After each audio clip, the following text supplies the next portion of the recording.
Hey, what is up?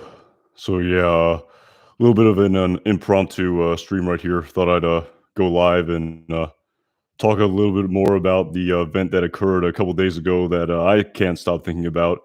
Definitely a lot of different angles here and a lot of things I've thought about why Nacho did what he did over the course of the final few episodes of season 6 of Better Call Saul.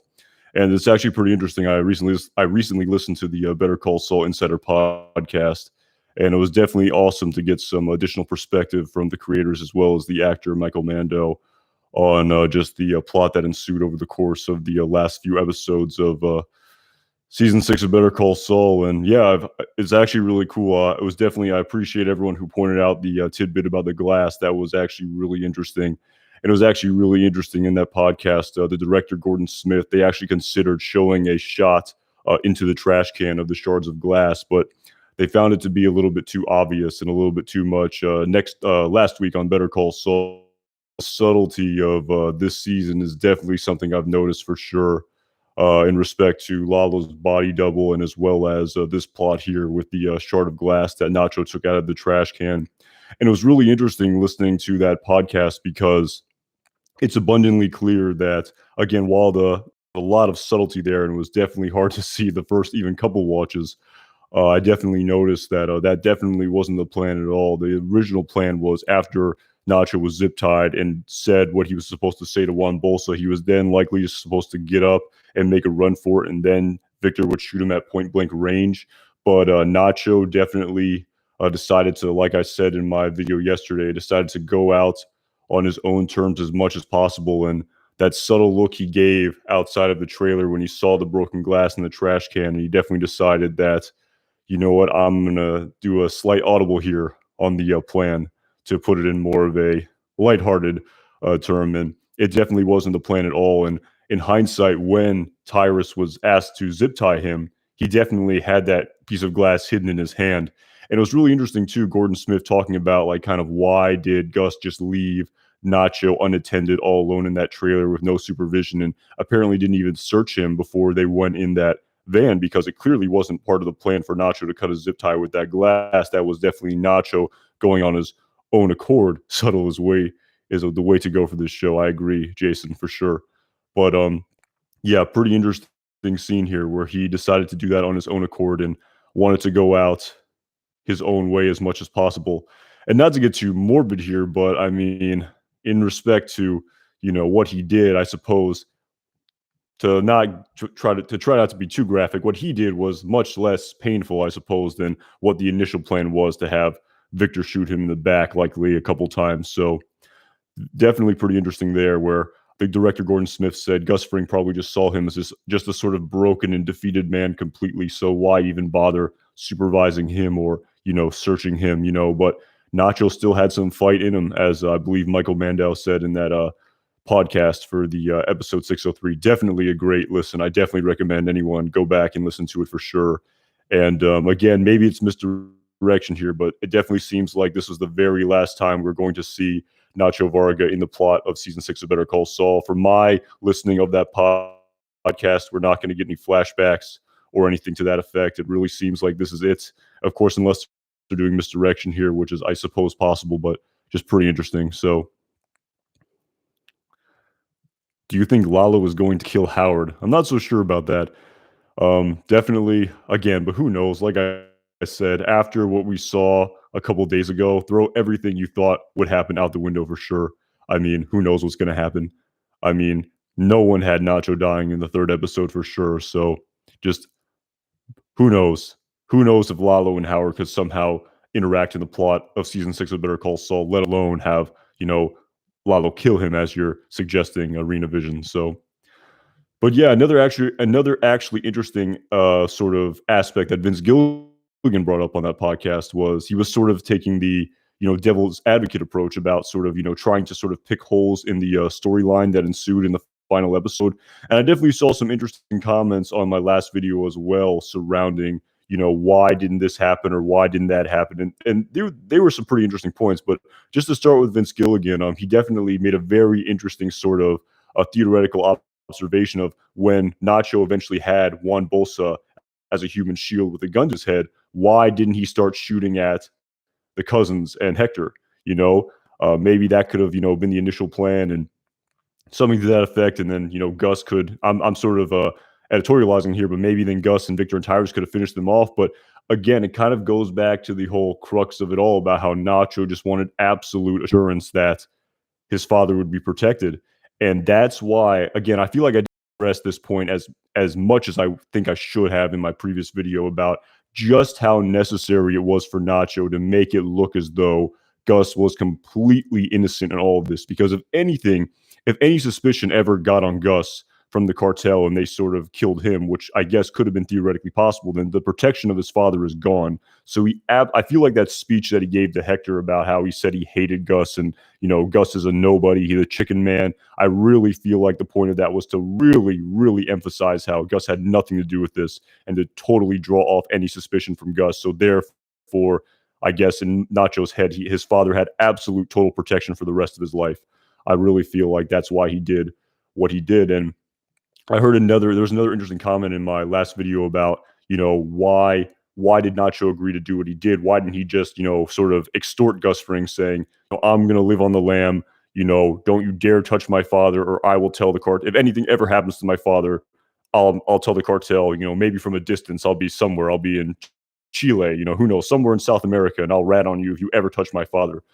But again, I just feel like that wouldn't really work either because, I mean, when you think about it, I feel like Nacho just had very limited resources in, Mexico. And the point of it wasn't for him to survive. The point of it was really to save his father. It wasn't about Nacho living. It was about making sure completely his father would be okay. Not maybe, not probably, like definitely. That's why I think he did what he did. So yeah, very, very interesting sort of, I guess counterfactuals to the term in respect to the plot that occurred in the last episode. So yeah, I definitely noticed that. I mean, I feel like Nacho couldn't run. He had nothing. He had no resources. He had nothing. No money, no identification. I mean, I mean, I don't know what he would have done for the rest of his life, and he wouldn't be able to, assure of his father's safety. And again, who knows? Maybe if, I believe Nacho even said that if he disappears, the suspicion still falls on Gus. So again, his speech in the desert was to take all suspicion off of Gus, because if any suspicion came onto Gus where it was revealed that Gus was behind the hit on the Salamancas, I feel like, the cartel would have taken him out and maybe would have even taken out his father for retribution for what he did as well. I've seen some theories that people have put out there about how, maybe Hector will go after Nacho's father or tell the cousins to go after Nacho's father for what he did to the patriarch of the Salamanca family. I mean, it's definitely possible. I mean, the storyline isn't done for sure, it seems. I mean, not to get too far ahead of myself, but I believe in the next episode of Better Call Saul, we saw in the preview for that episode the elaborate security system that Gus Fring installed in his house. So from what I gather, and also if you read the description of the preview for the episode, on Monday, I believe it says something along the lines of Gus takes further measures to protect himself against the cartel as an insurance policy. So it's definitely looking like that elaborate security system that we saw in the trailer for season 6 might have been installed by Gus Fring in his home after the events that transpired in the previous episode. So Nacho can't be sure of his father's safety, Ion. I know I've definitely thought of that as well. It's I mean, he's taking Mike at his word, and I guess Mike is a man whose word is stronger than oak, I guess, as they say. Nacho really trusts Mike, so maybe that was some assurance that he had when he did what he did. But I guess nothing's for certain, I suppose. But yeah, it was definitely an interesting plot for sure. And another aspect of the storyline that I also saw some people bring up again was if Gus Fring wanted Nacho to die, why didn't he just kill him outside of Lalo's hacienda? As soon as he opened that gate, why didn't he tell his mercenaries to just shoot him on the spot? He outlived his purpose. He opened the gates, and that was his job, and there's really no longer any use for him. So why did not he just kill the loose end right there? And I definitely thought about that as well. I wasn't really sure about why he didn't do that, but again, maybe it had something to do with the suspicion. They wanted it to be abundantly, like, if Nacho died right there, then he couldn't say the whole spiel about the Peruvians and everything. And maybe eventually suspicion comes onto Gus Fring if they find Nacho dead at that compound and they don't have Nacho to give that speech to sort of, exonerate Gus, I suppose. So maybe that's what Gus was thinking. But again, we don't know because there's so many details that haven't been outwardly displayed to us over the course of this season so far. So It's just, yeah, pretty interesting for sure. So Jeffrey Townsend, Nacho's dad and his well-being will be a significant storyline as the Salamancas want him dead. I definitely think that could factor into the storyline moving forward for sure, Jeffrey. That's definitely something that I've seen people say, and I tend to agree. Do you think Bill Burr would come back as Kubi? Arena Vision? I hope so. I mean, he was definitely supposed to come back in season 5 of Better Call Saul, but apparently he said a scheduling conflict prevented him from appearing, where they replaced him with Mr. X's character and likely had to rewrite the entire scene as well to sort of fit the sort of eeriness and creepiness of Mr. X compared to what I think they would have wrote for Kubi. So I really hope he comes back. That would be an unbelievable disappointment if we didn't see Patrick Kubi at all in Better Call Saul. So that would be something if we saw Walter White and Jesse Pinkman, but no Patrick Kubi, Arena Vision. That would be something indeed for sure. I definitely know. Oh, speaking of beef testosterone, wrote about Victor here, but I definitely noticed that too. I've seen some people say that we really see a sort of sadistic sort ofness of Victor that I feel like wasn't really overtly displayed in the plot of Breaking Bad. You really saw him sort of take sort of, I guess, sort of, revel a little bit in the sort of comment he made about how, the boss says that he looks too pretty. And you could definitely even see Victor sort of smiling and smirking to himself as he went back into the van after Nacho's death. So kind of interesting here. I mean, I don't want to sort of undermine his character, but I don't know if Victor had the sort of, most bold personality over the course of Breaking Bad and Better Call Saul. So it is kind of interesting. I have noticed that sort of subtleness of that sort of sadistic tendency that they've shown Victor sort of have, the sort of, yeah, I'd say sadistic a little bit with him taking pleasure out of, Nacho's pain and suffering, not really having any empathy for Nacho Varga at all. So kind of interesting. What's up as well, Triforce? How's it going?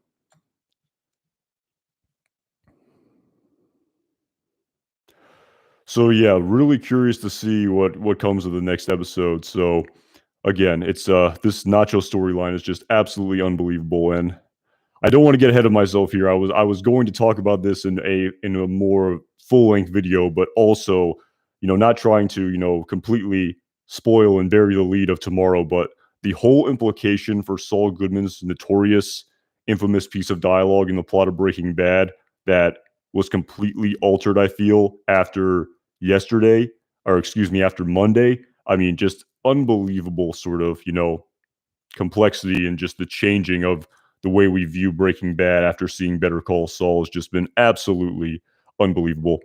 And yeah, I mean, I definitely have heard people saying, or I've heard people maybe quote the creators and from some sort of capacity about how, there's just no way to predict what's going to happen. You could, predict 10 different plots and they'd probably all be wrong. And, that sort of, message that Mike Ehrmantraut gave when he's in the trailer for season 6 of Better Call Saul about it not going down the way we think it is. I mean, it's been just absolutely true and some. So,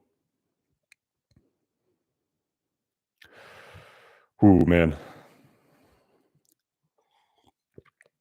Oh yeah, actually, one more thing. With in respect to the Nacho Varga storyline, another again, I feel like this is just such a interesting rabbit hole. I feel like there's really no right answer here, and there you could really just sort of speculate back and forth and sort of consider this point and consider that point all day when you're sort of thinking about the storyline. But going back to that sort of last look that Mike gave to Nacho before he said his final goodbye, the sort of nod that he gave to him, you do wonder if Mike knew about the glass. Again, that we don't know. We don't know whether or not Mike knew about Nacho having the glasses, if that was sort of Mike was in on that plan of, you know, Nacho doing what he did and, not going with Gus Fring's plan and instead stealing the piece of glass, cutting his zip tie, and pointing the gun to Bolsa and going out on his own terms effectively. So, and again, that line that Mike Ehrmantraut gave about do it, we don't know what that did. He mean shoot Bolsa? Did he mean shoot everybody? I mean, we don't know what Mike was thinking at that time.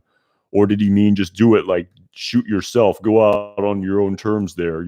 Again, I'm very curious to sort of see Mike's reaction in the next episode. Again, we saw his immediate reaction of just the overt empathy. I think was pretty damn clear that he was exhibiting towards Nacho Varga after he did what he did. But I really wonder, if Mike was even knew about the glass, let alone, if he was in on Nacho's plan completely. So I think Mike was willing to kill everyone else for Nacho. Yeah, again, we don't know if Mike had some sort of, you know, intention to save him somehow. Again, it was really interesting too, going back and listening to that podcast. I definitely recommend everyone listen to that. Great listen. But the director, Gordon Smith, was talking about how, in hindsight, they literally told you over the course of that episode everything that was going to happen. And you think it's going to be a sort of, there's going to be this bait and switch here where there's this big reveal at the end, but it wasn't. Exactly what they said happened. And they took out Nacho. And it was just, again, it was just almost a little bit surreal.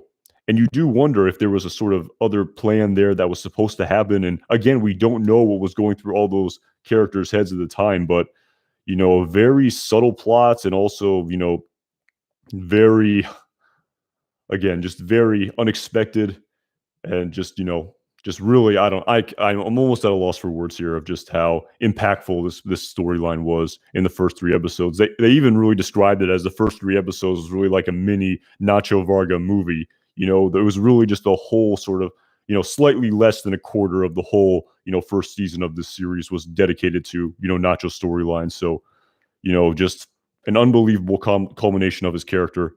And again, you should definitely listen to what Michael Mandow says about his character in the podcast, really sort of painting him as this, tragic figure and, really just everything he did, was about saving his father. And that's why he did what he did. That's why he didn't run.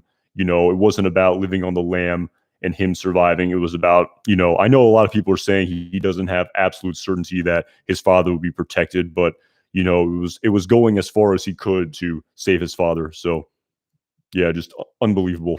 I mean, this series has been unbelievable so far. And again, I don't like to get too much into like awards and stuff like that. It's kind of a judgment sort of thing, the whole awards with television. But I mean, I would definitely like to see Michael Mandow sort of, rewarded, I suppose, for his, acting in the first three episodes. I thought it was just unbelievable. So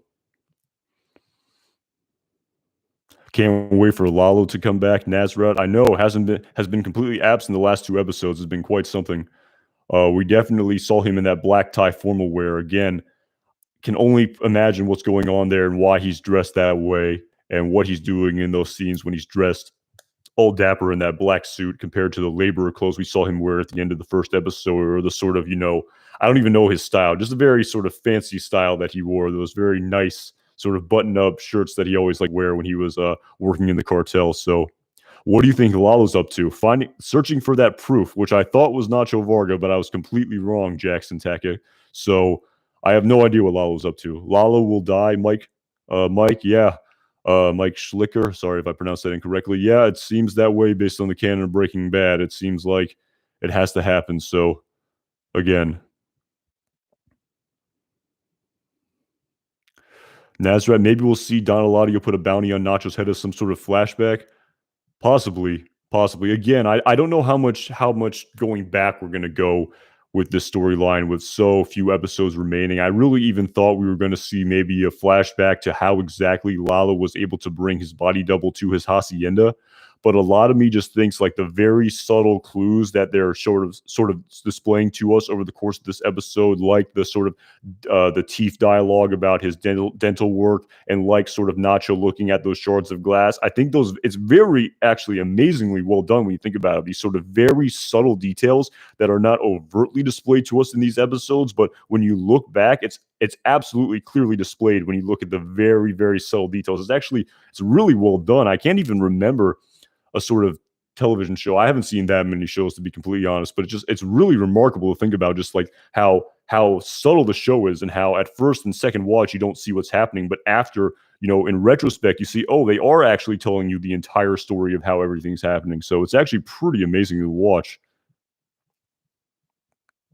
Lalo could go to Germany for proof of the lab. Jackson, yeah, I've definitely thought about that as well. I've seen a lot of people speculate about Lalo going to Germany and about the German workers. Like, you'd think we'd have to see them again. I mean, let alone, the super lab is just a hole in the ground right now. We saw a couple shots of it teased in the a couple teasers for the upcoming, well, now current sixth season of Better Call Saul, but we have yet to see the super lab through 3 episodes, and it definitely looks like that's going to have to come into play. So again, you do wonder if that's the sort of proof he's looking for, if the German workers or Lalo sort of going to Germany will have something to, do with this plot. I've definitely seen that speculated about online. So I honestly believe Mike will kill Lalo Nero.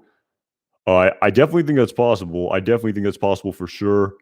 Uh, a nice little comment there about burying him under the south wall. That's funny. And actually, I did see someone point that out as well. Actually, in my last video about how in the storyline in Rock and a Hard Place, how Gus Fring said Mike Ehrmantraut could not attend that meeting because the Salamancas know his face, and according to the canon of Breaking Bad, it has been, pretty much displayed that Hector and the cousins never find out that Mike is working for, Gus Fring's cartel operation. Now based on the backstory of everything that happened with Mike and Tuco and everything along those lines. But someone did point out uh, which is very true about how we saw Lalo Salamanca meet Mike Ehrmantraut at the Los Pollos Hermanos distribution center when Mike was working on the alleged chicken refrigerator, I believe. But he was definitely just posing as a construction worker there. So I guess the ruse sort of worked where Lalo just assumed that, Michael was just maybe a construction foreman who Werner Ziegler was talking about and was not the sort of right-hand man of Gus Fring's operation who, was involved in that plot with the Salamancas. And it would seem like quite a big coincidence to Hector and the cousins if after what happened between Mike and Tuco that Gus Fring then hired him. So it's true Lalo Salamanca met Mike Ehrmantraut, but I guess the ruse worked, and it's obviously pretty clear that he never told Lalo never told Hector or the cousins about the man Michael who he met. So, pretty interesting there. What is up to you as well, Nathan? I appreciate it. You, me. Thank you for those nice words.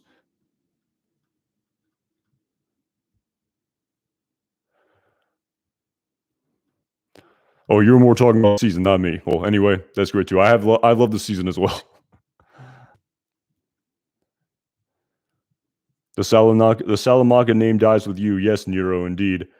And with Lalo appearing to be a blood relative, I mean, it was pretty damn clear to me. I mean, when we saw the sort of emotional reaction to Hector after he thought that Lalo was dead. So even if Lalo was just some sort of adopted figure, I mean, we know that Lalo and Hector truly have known each other for a long time, and Hector truly cares about Lalo Salamanca. I mean, we saw his reaction to his belief when he thought his at this time nephew was dead. So that dialogue that Gus Fring said about the Salamanca name dies with you in the episode entitled Crawl Space in season 4 of Breaking Bad. If Lalo seemingly survives, that would seem to be a contradiction. But like I said, I mean, with that sort of dialogue that Saul Goodman said to Walter White and Jesse Pinkman, I don't want to get too ahead of myself because I'm hopefully going to make an entire video about that later this week. But at this time, too, you thought that for sure, Nacho would have to meet up with Saul Goodman again. Of course that was going to happen based on that dialogue.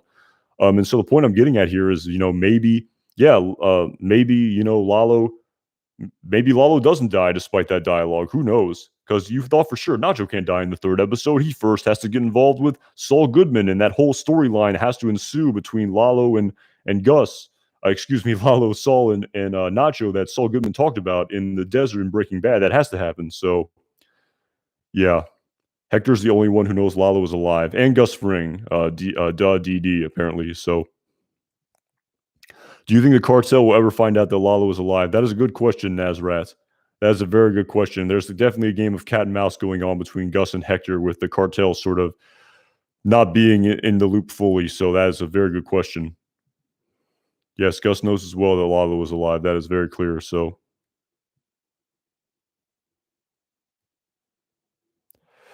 yeah, I agree, Nero. That Zafiro Añejo Tequila Top. It definitely does not seem like a good omen for Kim Wexler at all. I would tend to agree.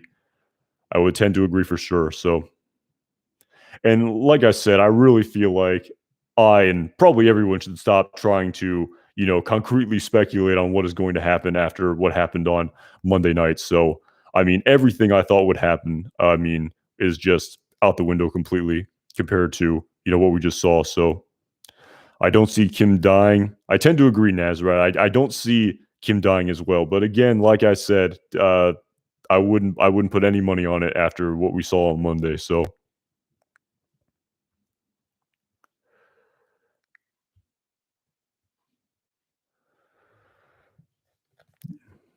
yeah, definitely kind of curious to see what happens in the next episode. That's fun. It's funny that you mentioned it, Dylan Hudson. I feel bad for Howard. Definitely sort of haven't, seen that storyline progress as much compared to Nacho's storyline, which culminated after the third episode of this series. So again, definitely going to see a lot more of Howard Hamlin for sure in the coming episodes. That's correct, Beef Testosterone. We have not seen Lalo since episode one. He's been completely absent for the last two episodes.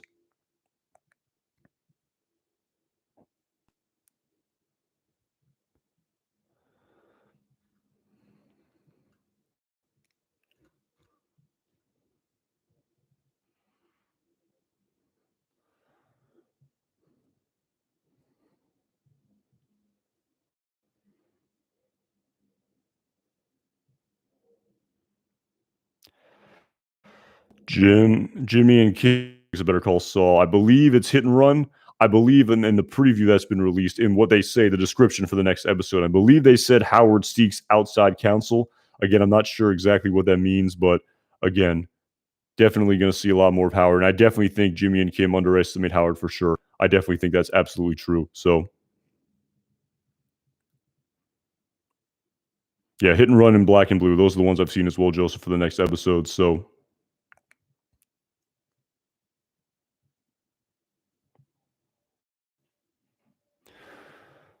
and yeah, just kind of wrapping up the Nacho storyline again. So, who was this? Said DD said, "I think Gus will somehow protect Nacho's dad and gain respect from Mike." Again, that's actually a really interesting point that you bring up, because it's definitely something that I also noticed as part of this storyline as well. To kind of just sort of, I feel, put a finishing bow on the storyline. Again, I feel like there's just so much to say about it, but again, the sort of the when Mike's refusal to bring Nacho's father to the trailer when Gus requested, that was definitely something we hadn't seen from the plot of Better Call Saul. Excuse me, from the plot of Breaking Bad. We hadn't seen Mike go against Gus Fring's orders. He was a true, loyal sort of soldier in Gus Fring's army. As a Gus Fring said, when he said, "I need a soul, I'm in a war, I need a soldier." So it was definitely quite the, quite shocking to say the least when you see Mike essentially disobey an order from the commanding officer there. But like I've talked about, again, I feel like the whole story behind that hasn't been told yet. But I've definitely, to me, Mike Ehrmantraut is someone who Gus truly respects. Maybe even more so than he respected Nacho, as he claimed to say in the first episode of season 6 of Better Call Saul. But there's definitely a sort of respect that Gus has for Nacho in a way where he can truly sort of, accept. It's hard to even put it. It's someone who can disagree with him. It's truly like a consigliere almost. I don't know. Maybe that's not the right word, but it's definitely something that I noticed.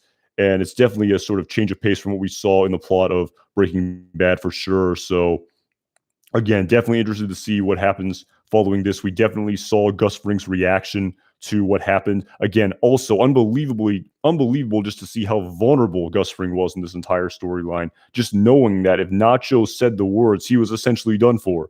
I mean, while he could have maybe survived that situation right there, I mean, the wrath of the cartel would have come down on him completely and he would have been dead. So just to see the vulnerability of Gus Fring here, excuse me, was just, again, a lot of sort of differences to these characters that we just weren't used to seeing after seeing them in Breaking Bad. So something has to happen to solidify the relationship. I tend to agree, Mike. I mean, there's definitely going to be some conversing between these two characters in the episodes to come, especially most likely in respect to what happened here at the end of episode 3. But yeah, definitely this story between this relationship is not done at all. So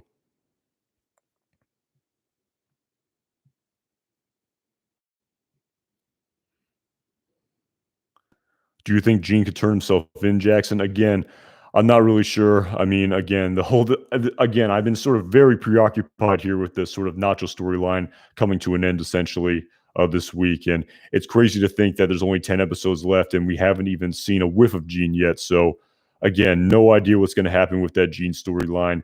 It was definitely interesting. I don't know if this was, accidental or a red herring or something to that effect, but we did see in that teaser of Gene walking by that cork board, it did appear that one of the flyers he ripped down among the other flyers was flyers for events happening in Albuquerque, New Mexico. So is it possible that Gene goes back to Albuquerque? Was that sort of alluded to in that teaser there? Or was that a red herring, seeing all those Albuquerque flyers in that teaser? I don't know. Jackson Tackett. But again, I haven't really been focusing too much on the Gene storyline with just what has been happening with Nacho Varga lately. So who's smoother, Anton or Mike? Nice one, Salvatore. I think Gene will go to prison, says Saul Goodman.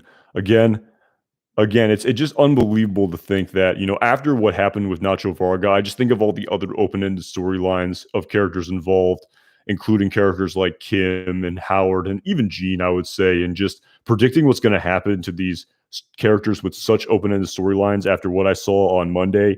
Again, totally futile. I'm just going to sit back and watch it unfold and enjoy it all again. So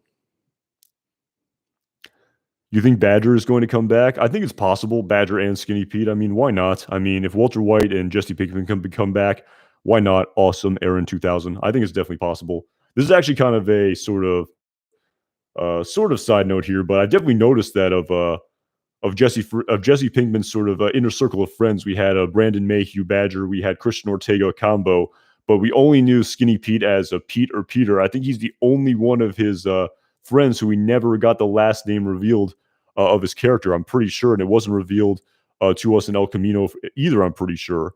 I only saw that once, and I wasn't the biggest fan. So someone correct me there if I'm wrong. But if he does come back, it would be kind of interesting to see if they give him a last name. So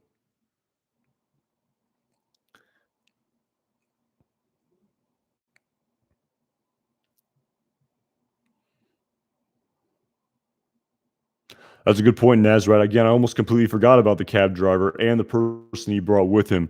Again, so many details here that seemingly need to be addressed in such a short amount of time. So, Will says, will we see Tuco again one last time? I hope so.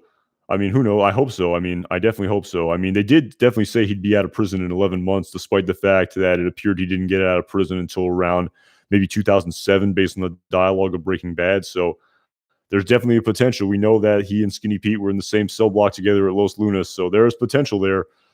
But again, it's like, I don't know. Again, so much story to tell, so little time. So again, I'm not sure what the creators are going to do. It's definitely possible, but again, I'd speculate, but that's all I'd be doing.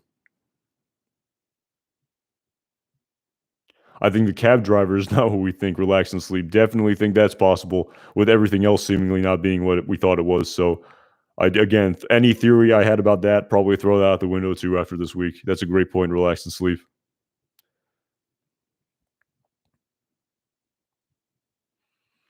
Is the cab driver a red herring? I mean, maybe, but you wonder why they even put him in there in the first place. Isn't that sort of like the Chekhov's gun premise? Like, why even have him there? Like, why set up that storyline if it turns out he was just, nothing? It's like that seemed like kind of, superfluous. I can't say that word. I'm pretty sure that's that's a word, but I pronounced it wrong. But again, it's like, why even interject him into the storyline if he's not going to be significant? So you think he'd have to be significant somehow, with him being the first person who discovered Gene's identity as truly being the infamous Saul Goodman.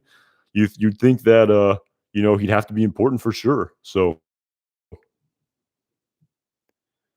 maybe cheap.com. Someone just knocks somewhere. I don't know what just happened, but that was kind of creepy. Someone just knocked us. Sorry. But anyway, sorry about that. A little bit of distraction. But any chance they make an El Camino style movie about Saul after the series is over, says cheap.com. Yeah, I definitely think it's possible. Again, I think Vince Gilligan said he doesn't want to do it for he's in no hurry to sort of make more iterations of this universe immediately. I've definitely talked about that for sure, about how, it's a lot of work to write stories this amazing. And after seeing these 3 episodes and likely how good this season is going to be, I mean, any continued iteration of this series you'd think would just, they'd want to top or surpass what we've seen so far, So again, I imagine it just takes a ton of work to create amazing television like this. So yeah, for sure. I think it's definitely possible.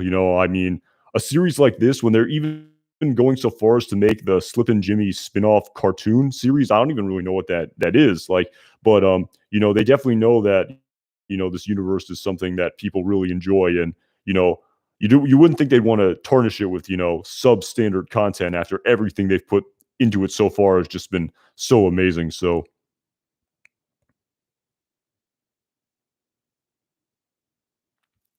I wonder how they will write around Robert Forster's death, says Nazareth. Yeah, I've definitely thought about that as well. I've talked about that about, whether or not the story had to be changed based on, the fact that the actor passed away. You do wonder. I don't think they've mentioned it at all. I haven't actually listened to the first two episodes of the Insider podcast, so maybe they discussed it there, but not likely. And I've definitely noticed that they've been really keeping this series much closer to the vest than previous seasons. There's been no sort of inside episode after each episode aired. There's been no talked about scene after each episode. So, they're definitely sort of keeping it, much more under wraps. They are releasing the Insider podcast, but a lot less information is coming out about this series every week. And I definitely think that's intentional, definitely not wanting to try to give too much away prior to every single episode. I think they've been releasing a sort of sneak peek scene a couple hours before every episode, but that's immediately before, not like in the, the weeks before or anything like that. So can't wait to see Lydia's and the German dude again. Unfortunately, Salvatore, Lydia apparently wasn't able to appear in season 6 of Better Call Saul because of travel restrictions that were in place during the filming of this, and the actor couldn't get her visa to go in between Scotland and the US, apparently, Salvatore. So it does suck. I was really, you hate to see the creators hindered in any capacity for any reason whatsoever, creatively, because of lack of, resources, I suppose, with actors being able to portray the characters. But yeah, it really sucks that we can't see Lydia in season 6 of Better Call Saul and her story is sort of wrapped up. I made an entire video about that. You can go and check that out if you want. But yeah, it sucks. Yep, Nick, I agree. It does. She's not in the season because of travel restrictions, I'll say, that were in place. And it is kind of, actually, I don't want to, you're not supposed to talk about this too much, but I don't know about the rules anyway. But it's definitely kind of interesting. I have definitely noticed about how there was, certain restrictions had to be in place because of the event that was happening over the course of the, between 2020 and 2022 with the whole, or 2021, whatever it was. It was just kind of interesting. Uh, well, I'll just go on and say it. It was just kind of, interesting just in hindsight to forever know that this season 6 was filmed during a pandemic. So it just definitely kind of interesting, and just to kind of think about how that might have affected the sort of finished product. I don't know if it did. I mean, it's been unbelievable so far. I mean, maybe they'll talk about it more in retrospect, the sort of hindrances that came with filming this and given those circumstances, but I was too big of an impact so far, and this series has just been an A plus plus through the first 3 episodes. So, and so, what kind of laser eye surgery did you get? Ha, funny. I mean, come on. That is funny right there. Like I said, I mean, I'm inspired by Dr. Disrespect Coconut Head. I mean, I look at some of the people who are very successful and have very, successful followings, and I say, what, I try to emulate that and say, if that's what it takes to be successful, then maybe I should try to emulate that. So there we go, Coconut Head.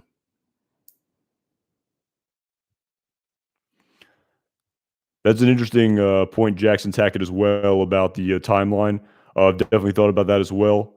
So yeah, I definitely don't know. I think I've heard people say, again, I haven't heard it myself, but I have heard people quote like Giancarlo Esposito and maybe even Bob Odenkirk about how the timelines won't match up completely. There will be a space in between them. I do need to do, I think, some research on that, but I don't know exactly what the sort of finished product of this timeline is going to be.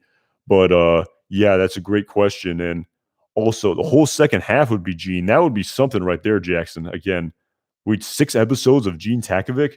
That would be something. Wouldn't be expecting that for sure. But you know, again, I think we have to get at least one Gene episode. You'd think. I mean, I feel like I may be repeating myself here, but I mean, 5 episodes, 5 scenes. Excuse me. There've been 5 scenes only of Gene Takovic through 53 episodes of Better Call Saul, and to think that all that's going to be wrapped up in one more scene, it just doesn't seem possible. But who knows? Like I said, speculating is definitely doesn't seem too productive after watching what happened on Monday. So, coconut head, lol. That's funny, Salvatore. You actually went to the restaurant Los Pollos Hermanos in Albuquerque. I've actually never been to New Mexico and Albuquerque, but I definitely know there's a sort of Breaking Bad tour out there. Can't you go to like all the different sites? I've actually I don't think I've been to New Mexico, but maybe I have. I don't know. Maybe I've driven through it or flew through it or something like that, but I haven't been able to go to Los Pollos Hermanos. Sounds interesting though for sure.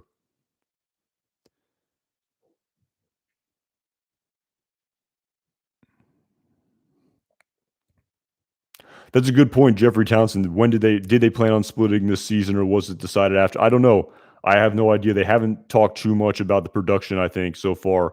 Again, there's so many questions here I wish I could ask, but we're definitely not gonna get the answers to a lot of these questions until most likely well after the series. So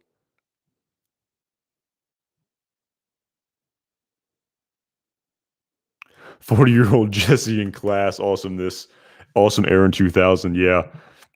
I think he was definitely what, like 21 years old, I think, off the top of my head, in like season 4 of Breaking Bad. So he'd be about, was he? No, he was 25. Yeah, he was 25 in season 4 of Breaking Bad. So he'd be about like 2021, depending on, you know, when exactly the timeline meets up with the timeline of Breaking Bad.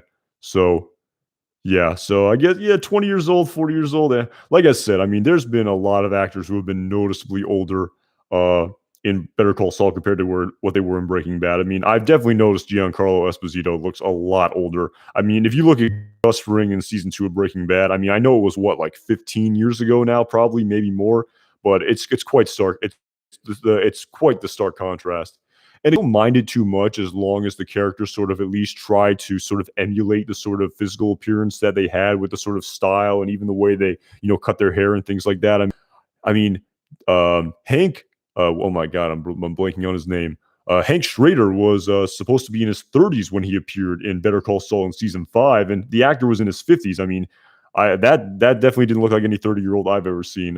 Hank Schrader and Steve Gomez. So it is what it is. So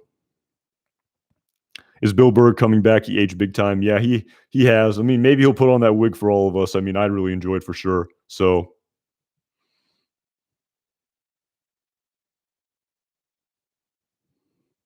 that's interesting, Coconut Head, about the color. I definitely thought it did, but I definitely heard someone mention to me how Peter Gould said that colors signify different things in Better Call Saul as opposed to Breaking Bad, and red really doesn't signify death as much as it does criminality. Apparently, that's what I saw. So again, don't quote me on that. I think I heard someone told me that Peter Gould said that, so that's what I heard. So again, there's definitely a subtle meaning behind that the vibrant red sports coat that he's wearing in that one teaser image that we've seen. That's definitely not a coincidence. So,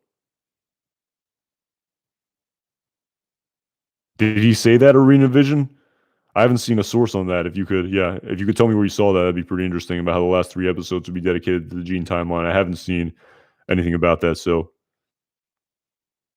Nathan Kelly, not to get ahead of ourselves here, but I think we may see that character you just wrote in the chat. I have a pretty strong feeling that character's coming back. What now? What I mean, I don't know if she's going to be doing those vulgar acts on camera that you joked about in your chat, but I definitely think we'll be seeing that character for sure.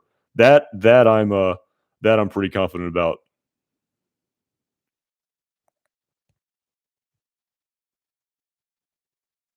That's actually interesting, beef testosterone, the CGI thing. There's actually a couple great channels out there, and there's one channel. I mean, the name is slipping my mind, and I apologize to the owner of this channel, but there's definitely been someone who put out a bunch of videos where they took the sort of flashback scenes of a lot of characters of like Gus Fring back to his meeting when Max was killed, or the scene of Jimmy meeting with Chuck at the Cook County Jail after the Chicago sunroof incident, and he sort of edited the scenes with the sort of CGI effect that they used in The Irishman, and it's actually pretty amazing just to see like how awesome that looks. About how the characters look so much younger, and they sort of look how they're supposed to look based on where the scenes are supposed to take place in the timeline of a Better Call Saul. So in hindsight, it would have been really great if they could have done that with the whole CGI of all the different characters, but I imagine it's very expensive. And I think when they first started this show, when was the first season of Better Call Saul? I was slipping my mind, but I feel like that technology wasn't as abundant. But who knows? Maybe in the future. I mean, I've sort of, this is just pie in the sky, but I definitely thought about Giancarlo Esposito doing some sort of Better Call Saul spinoff of Gus Fring in Chile. And while his character looks a lot older, I mean, maybe they could use that Irishman technology that they used to make Robert De Niro and Joe Pesci and Al Pacino look a lot younger, and have Gus Fring play a young version of himself in when it would be like in the 80s or something in Chile. That I could get behind. I don't know if it's feasible, but it would be pretty cool. So Walt's head is going to be giant awesomeness. Awesome Aaron 2000. Man, come with all the jokes, man. Yeah, I definitely hope he doesn't rock the bald cap for sure. I definitely hope he at least commits and shaves his head. I definitely hope that for sure. The bald cap was a little bit noticeable in El Camino, just a little bit, but yeah, not to hate on everyone's weight gain, James, but yeah, Jesse Plemons did gain some weight. Uh, hey, we all tend to do that. I feel like we all tend to gain weight as we age. I noticed that definitely is Anton's favorite word. Yeah, I definitely use a lot of filler words after going back and watching these streams. DD, definitely noticed that as well. So, why do people get fat, Mike Schiller? It just seems to be the natural passage of time. Unfortunately, I guess I don't know. I guess a lot of people just don't like diet and exercise. But I don't know. Maybe it's genetic. I don't know. I'm not a doctor. Don't quote me on that.